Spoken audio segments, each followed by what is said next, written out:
Hello friends, मैं Deepak Kumar Vedanta classes Chhapra से। आज मैं फिर से आप सभी का इस ऑनलाइन क्लासेस में स्वागत करता हूं। और आज के इस क्लास में हम जो है वो अभी तक जहां तक आपको हमने डिस्कस किया है टोटल इंटरनल रिफ्लेक्शंस, इस टोटल इंटरनल रिफ्लेक्शंस तक के एनसीईआरटी के प्रॉब्लम्स या कुछ ऐसे प्रॉब्लम्स जहाँ पे मैक्सिमम स्टूडेंट्स सबको प्रॉब्लम्स होता है कि, और ऐसे मेरे व्हाट्सएप पे भी बहुत सारे स्टूडेंट्स कमेंट्स किए थे कि सर इस तरह के प्रॉब्लम्स हम लोग से नहीं बन रहे हैं। ठीक है दोस्तों, तो मैं इस तरह के प्रॉब्लम्स जो बोर्ड एग्ज़ाम में या बहुत सारे एग्ज़ाम में जो प्रॉब्लम पूछे जाते हैं उन सारे प्रॉब्लम्स का हम डिस्कशन करेंगे। ठीक है दोस्तों, और इस लेक्चर के बाद आप उस तरह के प्रॉब्लम्स को ढूंढ के बनाइए, और अगर प्रॉब्लम आपको होता है फिर आप मेरे व्हाट्सएप नंबर पे अपने प्रॉब्लम्स को शेयर करिए, मैं उस प्रॉब्लम्स को सॉल्व करके आपको फीडबैक दूंगा। ठीक है दोस्तों, आते हैं हम अपने एनसीईआरटी पे। सबसे पहले आज जो है हम सॉल्व करेंगे एनसीईआरटी के कुछ रिफ्रैक्शन से रिलेटेड प्रॉब्लम्स। ठीक है, तो एक्चुअली एनसीईआरटी का क्वेश्चन नंबर 9.3 है। देखिए क्वेश्चन नंबर 9.3, और ये 9.3 जो है बोलता है कि a tank is filled with water to a height of कितना 12.5 centimetre and the apparent depth of a needle lying at the bottom of the tank is measured by a microscope to be 9.4। What is the refractive index of water. देखो जो completely fielded है वो है हम लोग का real depth, और real depth तुम्हारा कितना हो गया 12.5 सेंटीमीटर, और बोलता है कि apparent depth small H equal to, ये हो गया हम लोग का 9.4 सेंटीमीटर। कितना हो गया 9.4 सेंटीमीटर। पूछ रहा है कि वाटर का रिफ्रैक्टिव इंडेक्स कितना होगा। Let mu be the refractive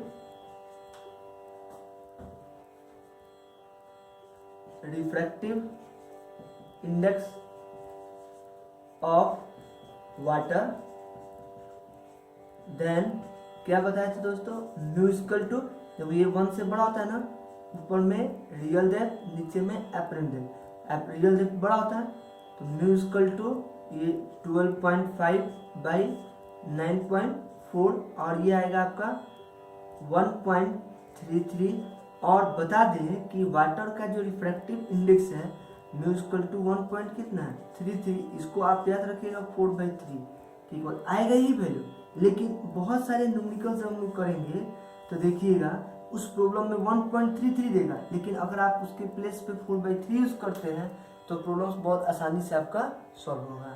ठीक है, इसमें एक और क्वेश्चन है। देखो बोलता है कि अगर इस वाटर को हम लोग, ठीक है, सेकेंड पार्ट में देखोगे तो बोलता है कि इस वाटर को जो है एक अनदर लिक्विड से रिप्लेस कर दिया था। कहता है if the water is replaced by a liquid of refractive index, देखो ये म्यू लिक्विड 1.63 है। कितना है 1.63 up to same height by what distance of the microscope have to be move, focus on the needle again. Microscope को कितना focus करना था देखना होगा कि अब तुम देखो यहां से एक चीज गौर करो, mu inversely proportional to H. If mu is increases, h will be decreases. Apparent height decrease करने, apparent depth decrease करने का मतलब कि वो जो इमेज है वो और ऊपर की तरफ रेज अप करेगा, रेस्ट करेगा। तो देखो वाटर का 1.33 और जो लिक्विड रिप्लेस कर रहा है 1.63, तो जिस लिक्विड से रिप्लेस कर रहा है उसका रिफ्रैक्टिव इंडेक्स वाटर से ज्यादा है, डेफिनेटली एपरेंट डेप्थ डिक्रीज करेगा। इसका मतलब कि उस नीडल का इमेज जो है जब वाटर को इससे रिप्लेस करेंगे इस लिक्विड से, तो उस केस में और ये इमेज क्या करेगा, रेस्ट करेगा। तो लिख लेते हैं कि ऑल्सो एच डैश कैलकुलेट कर लेते हैं। लिक्विड के केस में हम लोग कितना ले लिए एच डैश, देन ये H dash equal to capital H by mu liquid. ठीक है, ये हुआ। अब आपका ये एच डैश कितना हो जाएगा, ये एच डैश जो हो जाएगा वो हम लोग का, देखो कैपिटल एच 12.5 बाई 1.63। ठीक है, ये 12.5 बाई 1.63, और ये एच डैश जो हो जाएगा वो 7.7 सेंटीमीटर। देखो इस केस में एपरेंट डेप्थ कितना था 9.4, और इस केस में आया कितना 7.4। देयरफॉर कितने डिस्टेंस से मूव करना पड़ेगा, x equal to H minus H dash. अब ये आपका वैल्यू जो है वो 9.4 माइनस 7.7। अब ये वैल्यू आप जो आएगा सो आपका क्या आ जाएगा, आंसर हो जाएगा। ये बहुत इजी क्वेश्चन है, ठीक है। फिर दोस्तों हम लोग 9.4 पे चलते हैं। देखो 9.4 एनसीईआरटी प्रॉब्लम। अभी हम जितने सारे प्रॉब्लम डिस्कस कर रहे हैं सब के सब एनसीईआरटी का ही है, एक्सरसाइज में भी हम लोग। तो देखो 9.4 में 3 डिफरेंट फिगर आपको दिया, जैसे कि आप लोग यहाँ पे देख सकते हो, air to glass, air to water, water to glass, ऐसे आपका ये 3 डिफरेंट केस दिया हुआ है। यहाँ का एंगल आपको कैलकुलेट करना है। देखो एयर टू ग्लास दिया हुआ है 60, 35, एयर टू वाटर दिया हुआ है 60, 47, यहाँ आपको दिया हुआ वाटर में कितना 45, यहाँ ग्लास में फिर आपको क्या करना है, एंगल ऑफ रिफ्रैक्शन कैलकुलेट करना है इस फिगर्स के लिए। तो देखो फर्स्ट के लिए आते हैं, तो 9.4 में इच के लिए हम लोग स्नेल्स लॉ अप्लाई करेंगे। तो लिखेंगे using the Snell's law in each cases we get. देखो पहले के लिए आओगे एयर टू ग्लास, तो क्या लिखेंगे साइन, देखो एंगल ऑफ इंसिडेंस 60, तो साइन 60 डिग्री बाई साइन कितना हो जाएगा 35 डिग्री इक्वल टू, अब बताओ एयर से क्या है ग्लास, देन यहाँ लिखेंगे refractive index of glass with respect to air, इसको इक्वेशन फर्स्ट। ऑल्सो देखो यहाँ एयर टू क्या है वाटर, तो इसके लिए एंगल ऑफ इंसिडेंस 60, तो यहाँ क्या लिखेंगे sine 60 degree by sine 47 degree equal to air to water है, देन हम लोग क्या लिखेंगे refractive index of water with respect to air, और इसको इक्वेशन सेकेंड। एंड सिमिलरली जो हम लोग का थर्ड केस है वो देखो वाटर टू क्या है ग्लास, तो क्या लिखेंगे साइन, ये हो जाएगा angle of incidence 45 degree by sign, ये एंगल हम लोग एज्यूम कर लिए कितना आर, यानी जो ग्लास में हम लोग का एंगल कैलकुलेट करना है, तो इज इक्वल टू ये वाटर टू ग्लास है, देन लिखेंगे refractive index of glass with respect to water, और इसको इक्वेशन थर्ड। अब आपको क्या करना है, ठीक है, कि देखो यहाँ पे साइन आर कैलकुलेट करना है इन दोनों का यूज करके।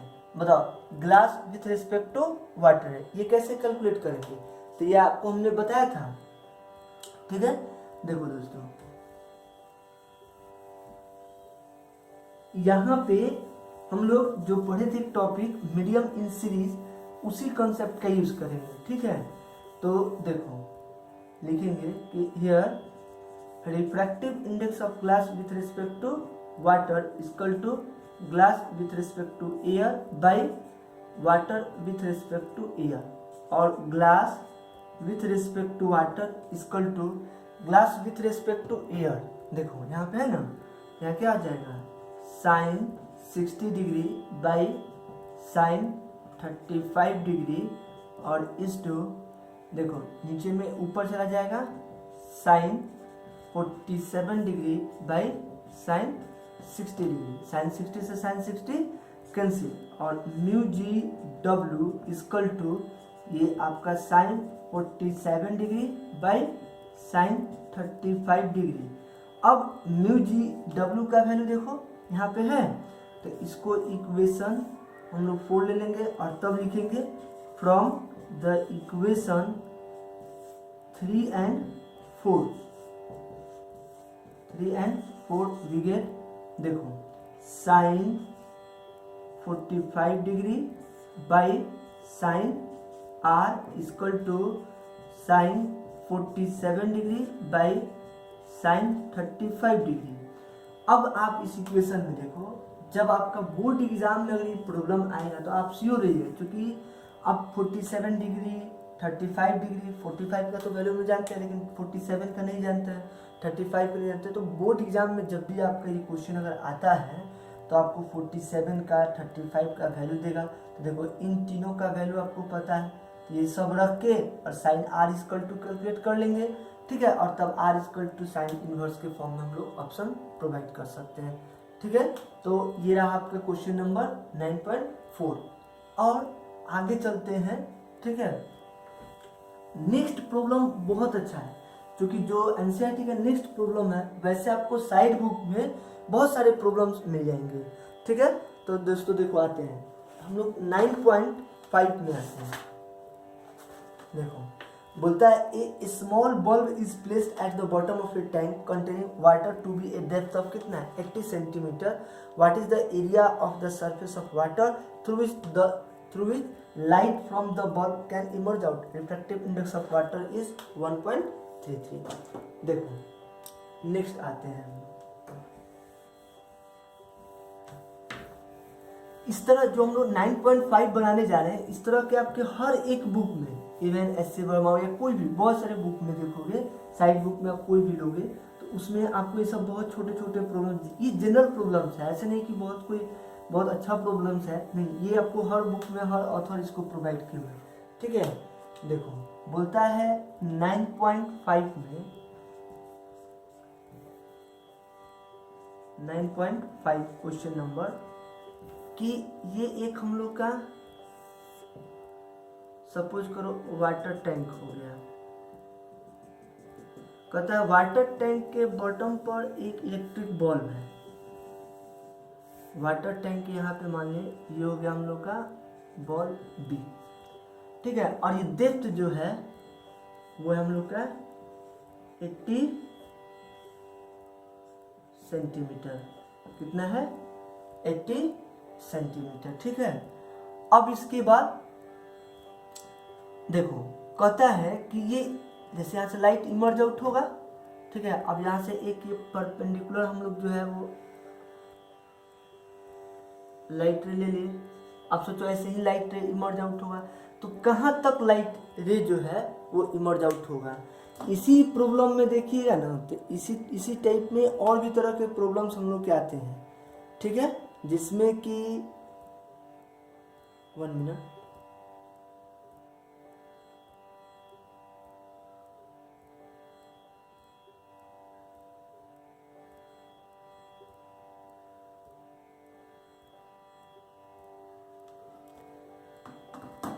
एक्चुअली मैं अपने फ़ोन को फ्लाइट मोड में रखा हूँ, नहीं तो कॉल आता है तो फिर प्रॉब्लम होती है। ठीक है, आते हैं यहाँ पे देखो इलेक्ट्रिक बल्ब दे। अब जैसे इमर्ज आउट हुआ तो कहता है कितने एरिया को लाइट अप करेगा। दूसरा चीज कह देगा कि एक तुम्हारा पॉन्ड्स है, इस पॉन्ड में एक फिश है, कोई एक फिशरमैन है वो मूव कर रहा है। कहता है कि कितने एरिया से वो फिश इसको लुक लाइट हुआ है। सोचो हम एक रे डायग्राम बनाते हैं। अब देखो यहाँ से जैसे जैसे हम लाइट रे लेंगे, ठीक है, तो इंक्लाइंड होगा। एक लाइट रे ले लिए हम लोग यहाँ पे, बस। अब सोचो यहाँ पे ये क्रिटिकल एंगल के इक्वल है, आईसी के इक्वल, तब ये लाइट रे क्या होगा अलोंग द इंटरफेस रिफ्रैक्ट हो जाएगा। ध्यान देना, ये पॉइंट ए ले लेते हैं और इस पॉइंट को सी। मेरी बात समझ आई? तो सोचो इसके बीच में जितने सारे, अगर मान लो और भी लाइट रे तुम लोगे तो यहाँ तो लाइट रे डेफिनेटली रिफ्रैक्ट कर जाएगा।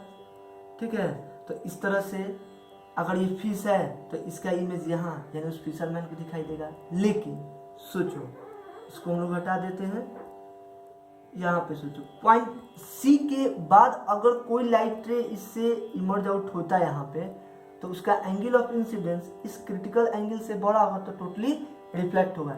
इस पॉइंट सी के बाद कोई भी लाइट रे इमर्ज आउट नहीं होगा, यानी ये एरिया लाइट अप नहीं होगा। तो at the surface of water आप इस पॉइंट ए को सेंटर और ए सी को रेडियस एज्यूम करके और एक आप ऐसे सर्किल ड्रॉ कर दीजिए। ये जो सर्किल होगा वो एरिया होगा जिससे पूरे लाइट रे तुम्हारा इमर्ज आउट होगा। हमारा प्रॉब्लम सही है कि इस सर्किल के एरिया को हम लोग को क्या करना है, फाइंड आउट कर लेना है। और इवन आपका रिफ्रैक्टिव इंडेक्स ऑफ वाटर जो 1.33 और ये हो गया हम लोग का एयर। ठीक है दोस्तों, मेन हम लोग का एम क्या, अगर हम लोग का एसी मिल जाए देन पाई आर स्क्वायर से सर्किल का हम लोग क्या कर सकते हैं, बताओ, एरिया कैलकुलेट कर सकते हैं। तो अब ये एसी कैसे मिलेगा, यहाँ पे ध्यान देना है। तो ये काम करते हैं, देखो ये एंगल हम लोग का क्या है, क्रिटिकल एंगल, तो अल्टरनेट एंगल से ये भी क्या हो जाएगा, आईसी हो जाएगा। हम लोग ये चाहेंगे कि आईसी निकल जाए किसी भी तरह से, तो बताओ रिफ्रैक्टिव इंडेक्स ऑफ वाटर कितना दे 1.33। ठीक है, ये काम करते हैं। अब हम लोग क्रिटिकल एंगल और रिफ्रैक्टिव इंडेक्स के रिलेशनशिप को याद करते हैं। ठीक है, तो देखो लिखते हैं कि एज वी नो डैट, बोलो sine I C equal to 1/μ। ठीक है, और ये म्यू डब्ल्यू। अब देखो यही प्रॉब्लम हो गया, हमने आपको बोला था ना कि 1.33 जानबूझ के दिया क्वेश्चन। अब तुम यहाँ 1.3 रखोगे, साइन आई सी ही नहीं मिलेगा। जब आई सी नहीं मिलेगा तो फर्दर कोई इसका सोल्यूशन नहीं हो सकता है।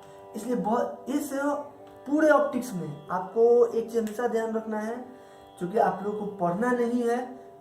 ठीक है, एंटीलॉग साइन कॉस या टेन का, इसलिए आप लोग एंगल से बचने की हमेशा कोशिश करेंगे। ठीक है, हमेशा पूरा कंसंट्रेशन बनाए रहेंगे कि किसी भी तरह से हमको मिनिमम से मिनिमम एंगल कैलकुलेट करना पड़े। तब यहाँ पे क्या लिखेंगे, sine I C equal to, देखो इसी को हमने बोला था ना कि 4 क्या आएगा 3, ये 4/3 की इक्वल है। तो यहाँ आपका आ जाएगा देखो 3 कितना 4। ठीक है, तो इसको आप P और इसको आप क्या ले लेंगे H, परपेंडिकुलर और हाइपोटेनस। ठीक है, अब देखो ये एक राइट एंगल ट्रायंगल बना दिए। देखो ये परपेंडिकुलर हो गया 3, ये हो गया 4। ठीक है, हाइपोटेनस। देन इसका बेस कितना हो जाएगा, तो 4 का स्क्वायर 16, 16 और ये हो जाएगा 9। ठीक है, तो 7, तो ये रूट अंडर कितना हो जाएगा 7। देख लिए। अब हम लोग चलते हैं, हम लोग का मेन एम क्या है बताओ, AC निकालना। हम लोग क्यों ऐसा किए, तो देखो AB हम लोग को पता है डेप्थ। ठीक है, तो लिखेंगे कि also in the right angle triangle ABC, और यहां से tan IC लेंगे। क्यों लेंगे बुआ, तो देखो tan IC लेंगे तो ये AC हो जाएगा हम लोग का परपेंडिकुलर जो हम लोग कैलकुलेट करना है, और AB हो जाएगा बेस। तो ये हो जाएगा AC/AB, and AC equal to, ये हो जाएगा AB tan IC। ठीक है, अब देखो ये AC इक्वल टू ये AB इंटू tan IC। अब देखो AB हम लोग का डेप्थ हो गया 80 सेंटीमीटर, एंड tan IC, तो देखो परपेंडिकुलर, बेस और हाइपोटेनस, देखो ये तीनों कैलकुलेट है, आसानी से निकाल सकते हैं। Then the area of circle through which the light ray emerge out is given as, बताओ area A equal to pi, और AC इसका रेडियस हो गया AC स्क्वायर, तो A equal to pi AB square और tan IC square. A equal to pi, AB का value कितना है 80 स्क्वायर, tan IC P/B, तो देखो 3/√7 और इसका होल स्क्वायर सेंटीमीटर स्क्वायर। ये आपका क्या आ जाएगा आंसर। इसी तरह का प्रॉब्लम्स आपको देगा। ठीक है, ये भी दे सकता है कि एक फिशरमैन है और ये फिश है, वो मूव करता है टुवर्ड द फिश, मिनिमम कितने डिस्टेंस पे वो फिश जो है उस फिशरमैन के लिए ऑब्जर्वेबल होगा। तो आपको यही AC कैलकुलेट कर देना है। टोटल कितने एरिया से वो लुक होगा, यानी कितने एरिया से ऑब्जर्व होगा, तो आपको टोटल एरिया निकाल देना है। ठीक है, ये आपका 9.5 जो एनसीईआरटी का है, ये आपका बोर्ड में बहुत बार पूछा हुआ प्रॉब्लम्स है। ठीक है, इसको आप लोग एक बार ध्यान से फिर से आप देखेंगे। हमने बोला कि रिफ्रैक्टिव इंडेक्स आपको ध्यान रखना है, इसीलिए हम बार बार बोल रहे हैं कि आपको ये दोनों वैल्यू जो है रिफ्रैक्टिव इंडेक्स का ध्यान में रखना है। ठीक है, कहीं कहीं पे आपको 1.33 हेल्प करेगा और कहीं पे आपको 4/3 भी हेल्प करेगा, तो इसलिए आपको ये दोनों वैल्यू याद रखना है। ठीक है, चलिए नेक्स्ट क्वेश्चन जो है वो हम लोग का 17 नंबर है, क्वेश्चन नंबर 17 है। ठीक है, आते हैं। देखो 17 जो है ये टोटल इंटरनल रिफ्लेक्शन से रिलेटेड था। क्वेश्चन नंबर 17 भी जो है वो टोटल इंटरनल रिफ्लेक्शन से ही रिलेटेड है। आपको जहां अभी तक जितना भी हम लोग टॉपिक पढ़े हैं उसमें सबसे ज़्यादा जो प्रॉब्लम्स है वो टोटल इंटरनल रिफ्लेक्शन से पूछा जाता है। आप अपने प्रीवियस ईयर्स के क्वेश्चन बैंक उठाएंगे, ठीक है, तो आपको ये बात पता चल जाएगा कि मैक्सिमम जो प्रॉब्लम्स है वो टोटल इंटरनल रिफ्लेक्शन का है। देखो टोटल इंटरनल रिफ्लेक्शन से जो है क्वेश्चन नंबर 17 में एक्चुअली हम इसका फिगर बना देते हैं। क्वेश्चन नंबर 17 इसमें दो क्वेश्चन है, ए और बी करके आप एज्यूम कर सकते हो, बट अगर आप ए को अच्छे से समझ लेते हो तो बी में बस मीडियम का रिफ्रैक्टिव इंडेक्स चेंज किया है और कुछ नहीं किया है, ठीक है। तो देखो ये बोलता है जो हम लोग ऑप्टिकल फाइबर पढ़े थे उसी ऑप्टिकल फाइबर का बोलता है कि ये एक ट्यूब है, ठीक है, और ये ट्यूब का हो गया एक्सिस।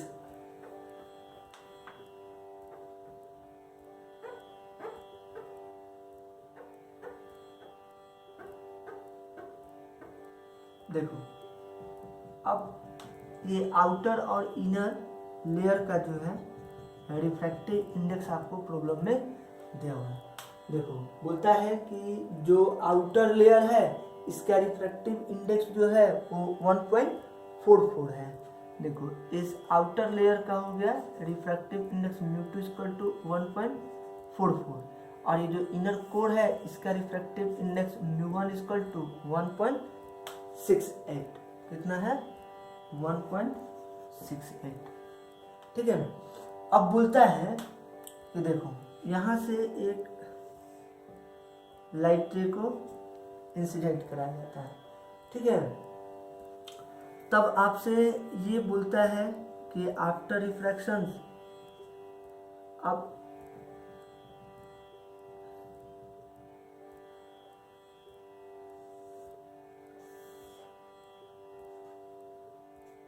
देखो ऐसे ये रिपीटेड जो है वो टोटल इंटरनल रिफ्लेक्शंस के इनसाइड है, ठीक है। तो आपसे जो क्वेश्चन में बोल रहा है कि figure 9.5 show A cross section of the light pipe made of a glass fibre of refractive index 1.6 and the outer covering of the pipe is made of the material of refractive 1.44। What is the range of the angle of incidence, ठीक है। इस आई का आपको range बताना है,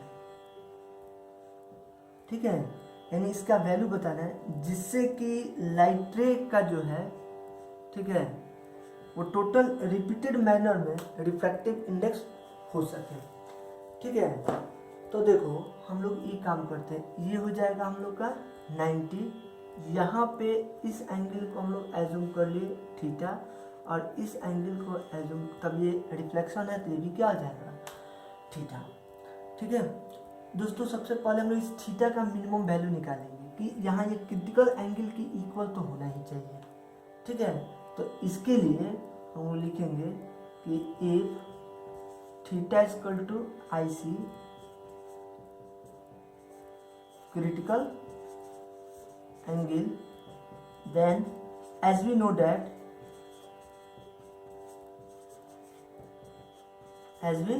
that sin theta = 1/μ और sin theta = ये ध्यान रखना tensor with respect to layer, तो लेयर का ऊपर में चला जाएगा तो ये वैल्यू आ जाएगा कितना, जैसे यहाँ पे हम लोग μ12 लिखेंगे, ठीक है।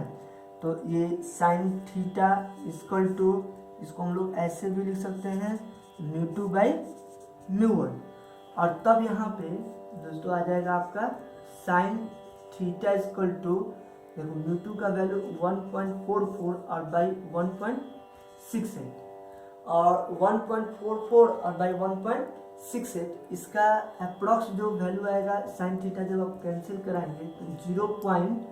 ठीक है, ये 885 के आसपास एंड तब थीटा इक्वल टू हम लोग क्या लिखेंगे sin inverse 0.85 and theta equal to 0.85 का जो वैल्यू है वो 59 डिग्री के आसपास होता है, तो ये हम लोग क्या ले लेंगे 59 डिग्री। ये ध्यान में रहे। अब इसको अच्छे से आप रीड करिए आप क्या कैलकुलेट करें। मतलब कि इन दोनों मीडिया से अगर आपको टोटल इंटरनल रिफ्लेक्शंस कराना है इन दोनों मीडिया के क्रॉसपोंडिंग, देन आपका क्रिटिकल एंगल का वैल्यू जो है वो 59 डिग्री आता है मिनिमम। इसका मतलब कि अगर ये थीटा 59 नहीं होगा, 59 से ज़्यादा रखना पड़ेगा तब टोटल इंटरनल रिफ्लेक्शंस होगा। ये तो मिनिमम वैल्यू है। दैट मीन्स कि थीटा क्या हुआ, मिनिमम हो गया। ठीक है, अब बात हम लोग का आता है यहाँ पे देखो, लिखते हैं कि ऑल्सो, ठीक है, ऑल्सो इस ट्रायंगल में आते हैं। देखो ये 90, ये थीटा और ये आर, तो R plus theta equal to 90, R equal to 90 minus theta. R equal to कितना हो गया, 90 माइनस थीटा। ऐसा अब यहाँ से देखो कि अगर ये हम लोग मिनिमम वैल्यू लेते हैं तो आर का क्या मिलेगा, मैक्सिमम वैल्यू। अगर थीटा का हम लोग मिनिमम वैल्यू लें तो आर का क्या मिलेगा, मैक्सिमम। तो देखो हम लोग का थीटा मिनिमम इतना रखना है, तो if theta is minimum then R is maximum. तो आर क्या आ जाएगा, मैक्सिमम। एंड आर मैक्सिमम कितना हो जाएगा, 90 माइनस 59, और ये आर का जो मैक्सिमम वैल्यू हो जाएगा ये हो जाएगा 31 डिग्री। यानी आपको ये एंगल ऐसे एडजस्ट करना है कि आर का मैक्सिमम वैल्यू 31 डिग्री हो। ठीक है, तो अब देखो 31 पर ही आई का हम लोग वैल्यू निकाल लेते हैं। ठीक है, तो अब यहाँ तुमसे पूछ रहा है इसका रेंज, तो क्या यूज करेंगे बता, यहाँ से यहाँ के रिफ्रैक्शंस के लिए तो लिखेंगे यूजिंग द